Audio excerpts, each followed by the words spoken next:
Bapak Ibu dan saudara-saudara, kita ngopi bareng lagi, ngobrol untuk pertumbuhan iman bareng GKI Maulana Yusuf.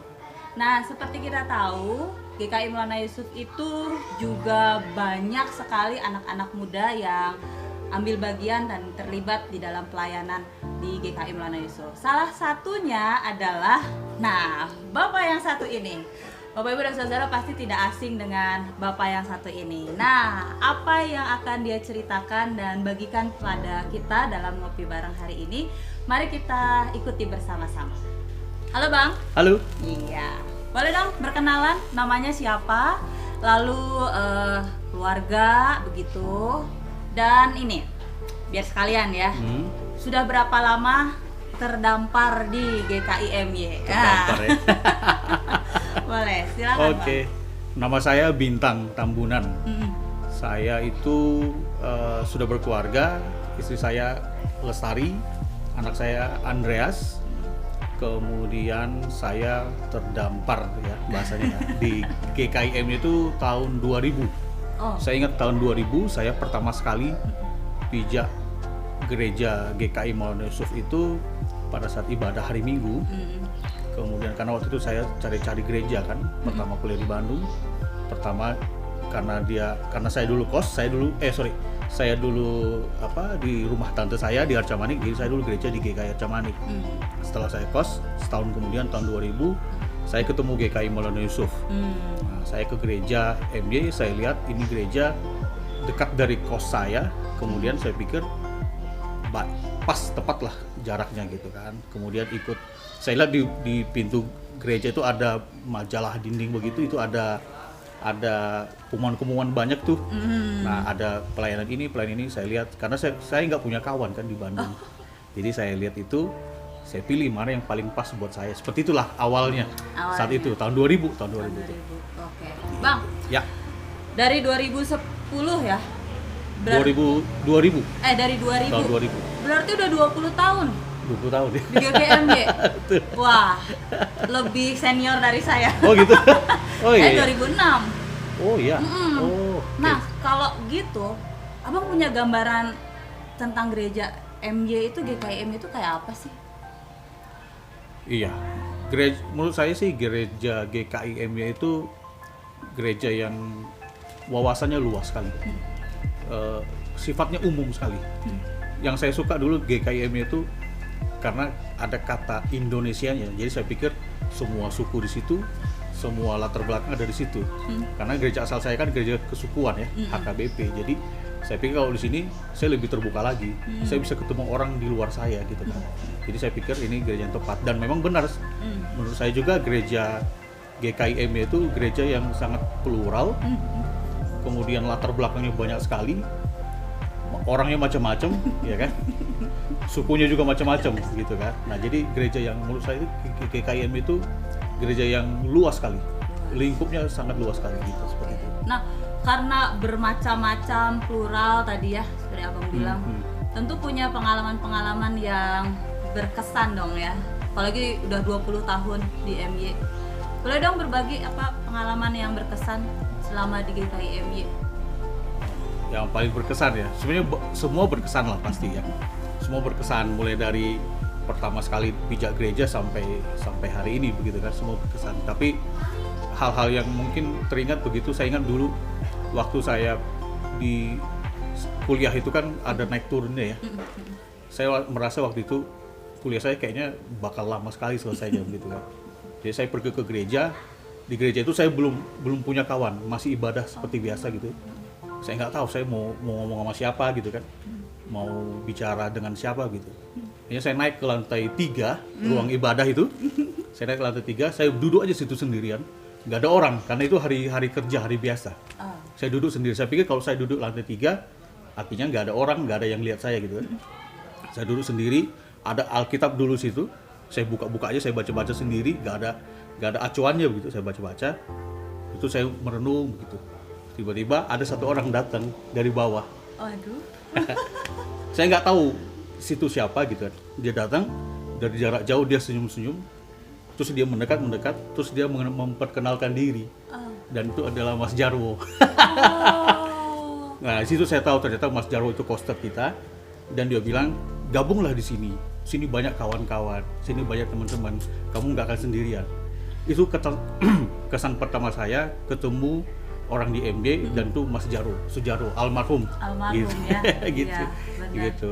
Dan kemarin tanggal 18 Pak Jarwo mestinya berulang tahun Iya, ya. betul, Tapi kita 18 kehilangan Betul, beliau betul, beberapa betul. tahun yang lalu. Iya, benar-benar. Dan itu sangat berkesan ya. Perjumpaan dengan Pak Jarwo itu. Perjumpaan pertama saya dengan Mas Jarwo, poster MY, dan berkesannya adalah dia yang nggak kenal saya, ajak saya ikut bergabung karena dia bilang di dalam MY itu ada keluarga. Karena saya sini kan nggak punya kawan, Di situ, nggak punya keluarga karena saya baru datang kan dari kampung. Jadi itu sangat berkesan sekali sampai sekarang ya. sampai sekarang. Oke. Pengalaman lain yang lebih berkesan? Oh iya, waktu saya pertama kali diminta jadi penatua. Ini dia. Itu saya diminta jadi penatua, saya pikir wah saya ini jauh dari bayangan gitu. Terus saya diminta, usia saya masih sangat muda sekali kan. Terus saya diminta, kemudian istri saya juga support. Begitu saya jawab iya, baru belum dilantik itu tantangannya sudah langsung ada gitu. Wah. Tantangannya sudah langsung ada. Pro kontra itu langsung ada. Iya. Saya nggak menyangka juga gitu loh. Iya, iya. Ternyata untuk menjadi seorang penatua pun yang lingkupnya hanya di GKI, ternyata itu tantangannya juga besar.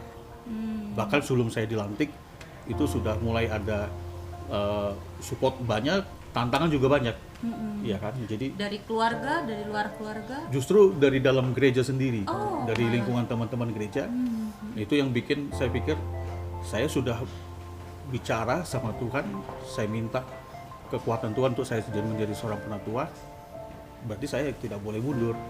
Semua hal ada tantangannya, semua pekerjaan itu ada tantangannya, termasuk pelayanan.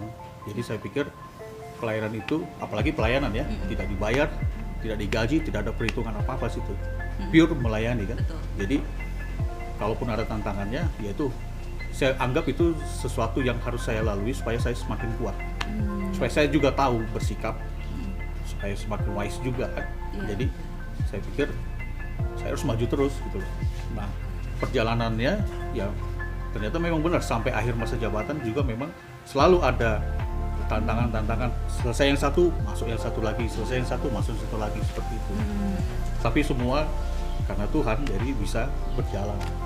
Nah, dari pengalaman-pengalaman itu apa sih yang Bang Bintang bisa bagikan pembelajaran atau apa sih yang bisa didapatkan yang ya Bang Bintang bisa sharekan buat kita? Ya. Khusus untuk dalam lingkup gereja pelayanan buat saudara-saudara yang saat ini sedang melihat liputan ini, Tuhan itu selalu punya cara, Tuhan itu selalu punya rahasia kalau saya bilang itu untuk memilih anak-anaknya dalam hal pelayanan di gereja.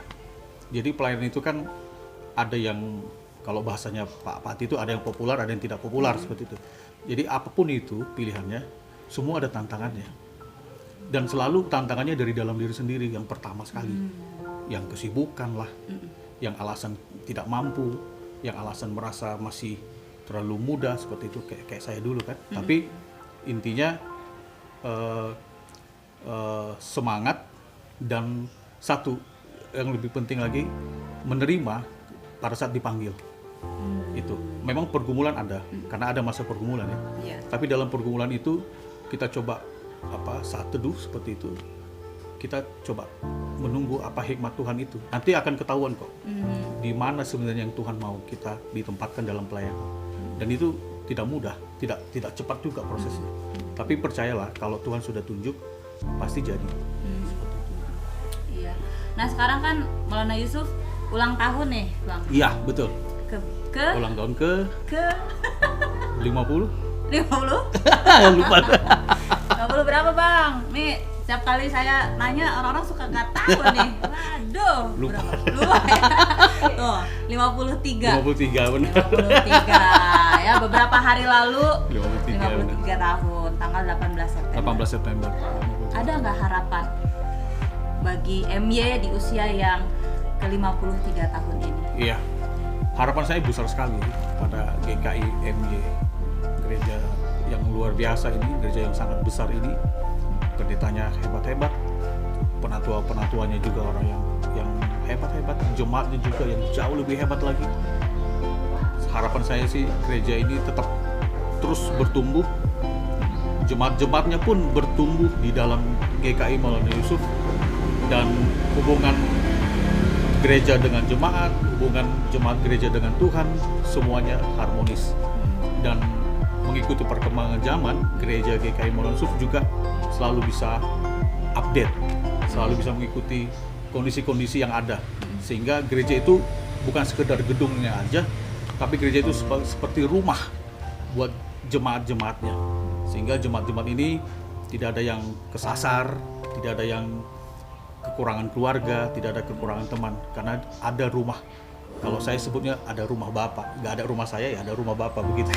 Gitu. Gereja GKI jadi gereja yang besar, gereja yang penuh dengan keberagaman umat-umatnya juga, seperti itu. Oke, gitu ya Bang.